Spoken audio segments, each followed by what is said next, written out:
Chintan Chauhan. I am lecturer in Civil Engineering Department, LJ Polytechnic, Ahmedabad.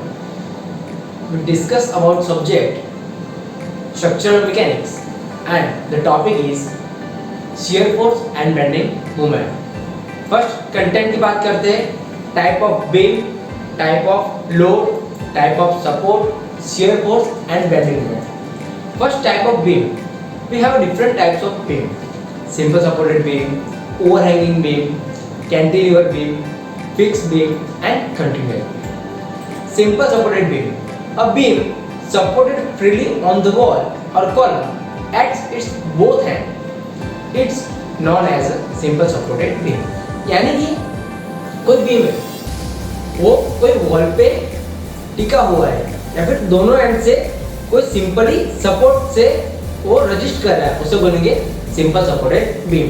Next overhanging beam. Overhanging beam क्या है?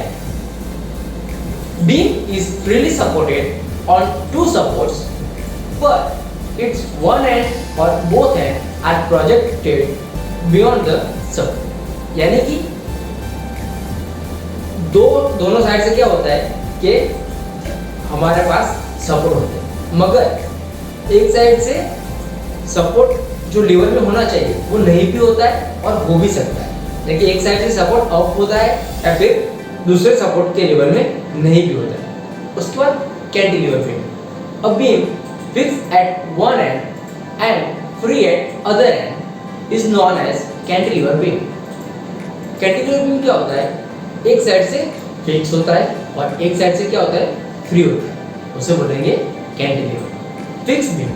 A beam was both ends are rigidly fixed or built in wall is known as fixed beam.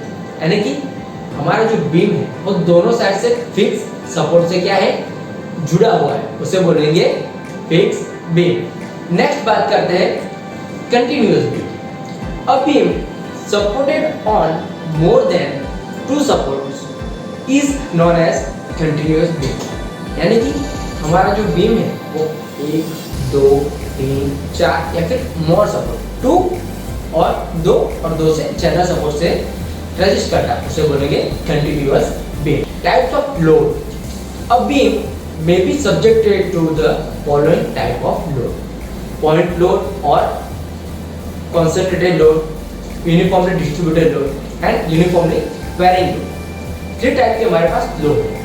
First point load, जिसे हम और क्या कहते हैं? concentrated load. When a load is acting on a relatively small area, it's considered as point load or concentrated load. And its unit is Newton और kilonewton. यानी कि कोई पर्टिकुलर एरिया हो उस पे एक ही पॉइंट पर जब कोई लोड लगता है, एक पॉइंट पर जब लोड लगता है उसे क्या बोलेंगे? पॉइंट लोड या फिर concentrated load. Uniformly distributed load. A load which is spread over a beam in such a manner that each unit length of beam is loaded to the same intensity is known as uniformly distributed load, and its unit is Newton per meter और kilonewton पर metre. यानी कि कोई हमारे पास beam है, ठीक, और उस पे जो लोड लग रहा है वो एंटायर स्पान पे क्या है? सेम है. जैसे कि ये मेरा बीम है, यहाँ पे 10 किलोन्यूटन होगा, यहाँ पे भी 10 किलोन्यूटन होगा, यहाँ पे भी 10 किलोन्यूटन होगा. उसे हम क्या बोलेंगे? Uniformly distributed load. यानी कि प्रॉपर बीम पे लोड क्या हुआ है? यूनिफॉर्म डिस्ट्रीब्यूट हुआ है. Next uniformly varying load. A load which is spread over a beam in such a manner that its intensity varies uniformly on each unit length is known as uniformly varying load, and its unit is newton per metre और kilometre per metre. यानी कि कोई एक point से start करते हैं beam के और धीरे धीरे वो लोड क्या करता है? उसकी इंटेंसिटी इंक्रीज होती जाती है, उसे बोलेंगे यूनिफॉर्मली वेरिंग लोड. नेक्स्ट हम टाइप्स ऑफ सपोर्ट्स की बात करें. There are 4 types of supports. First simple support, hinge support, fixed support and roller support. Simple support की बात करें beam is freely supported on the supports. There is no monolithical construction between the beam and the support. यानी कि beam है, ठीक है, हमने beam का कंस्ट्रक्शन करते हुए आपने देखा है, तो कॉलम होता है वो फिक्स होता है, मगर जब बीम बनता है उससे पहले उसके जो फ्रेम होते हैं उसके नीचे बाम्बूस लटकाए जाते हैं, जो क्या होता है सिंपल सपोर्ट, उसके साथ डायरेक्ट कनेक्ट नहीं होते, सिर्फ सपोर्ट के लिए ही लगाते हैं। नेक्स्ट बात करें hinge support. Beam is hinge to the support at end, beam can rotate about the hinge, यानी कि ये ऐसा सपोर्ट है कि बीम उसके ऊपर क्या करता है, रोटेट हो सकता है। Fix support, end of beam is rigidly fixed और बिल्ट इन वॉल, यानी कि हमने अभी बताया कि बीम डायरेक्टली जब कॉलम से कनेक्ट होता है या फिर वॉल के साथ कनेक्ट होता है उसे क्या बोलेंगे, फिक्स बीम, यानी कि वो हिलने वाला नहीं है, उसे जब अलग करना हो तब उसे ब्रेक ही करना पड़ता है। रोलर सपोर्ट, यानी beam is hinged to the support at the end and rollers are provided below the support. हमने रोलिंग विंडो देखी है, तो उसके नीचे भी जो सपोर्ट्स आते हैं वो क्या होते हैं, रोलर होते हैं, रोलर डोर आता है, ठीक है, ऐसे रोलिंग सपोर्ट होते हैं उसमें। नेक्स्ट हम बात करते हैं शियर फोर्स। अभी आपने देखा types of beam, types of support, ठीक है, वो हमने क्यों पढ़ा, क्योंकि हर एक बीम सपोर्ट उसके ऊपर जो लोड रजिस्ट करने की कैपेसिटी वो होती है, जो रिएक्शन उसको देते हैं वो अलग अलग होता है, और उसी रिएक्शन से हम शियर फोर्स फाइंड करते हैं और बेंडिंग मोमेंट फाइंड करते हैं। ये हमारे लिए जरूरी था समझना।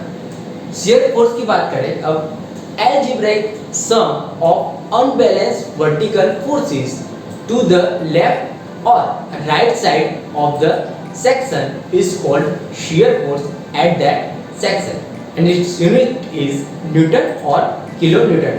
आपको फिगर में दिख रहा है यहाँ पे शियर फोर्स कैसे लग रहा है, जैसे कि कोई बीम है, ठीक है, उसके ऊपर जब कोई लोड लगता है तब बीम उसको कैसे रजिस्ट करता है, जैसे कि डाउनवर्ड लोड लग रहा है तो वो अपवर्डली रजिस्ट करेगा, ठीक है, तो दोनों के सरफेस के बीच में क्या होगा, शियर फोर्स जनरेट होगा। नेक्स्ट बात करते हैं bending moment. algebraic sum of moments to left or right side of that section is called bending moment at that section and its unit is Newton into meter or kilonewton into meter। हमारा beam होता है, ठीक है, उसके ऊपर जब कोई load लगता है तो उसके अंदर क्या आता है, थोड़ा सा डिफ्लेक्शन आता है, यानी थोड़ा बैंड होता है, उसे हम बोलेंगे बेंडिंग मोमेंट। आपने इस वीडियो में shear force and bending moment उसके बारे में जाना है, वो कैसे जनरेट होता है, किस लोड से, उसमें कौन से टाइप के लोड आते हैं, कौन से सपोर्ट है, इसके बारे में जाना है, मगर आपको कितना याद रहा है वो आप इस लिंक के थ्रू एमसीक्यू सॉल्व करके कर सकते हैं। Thank you.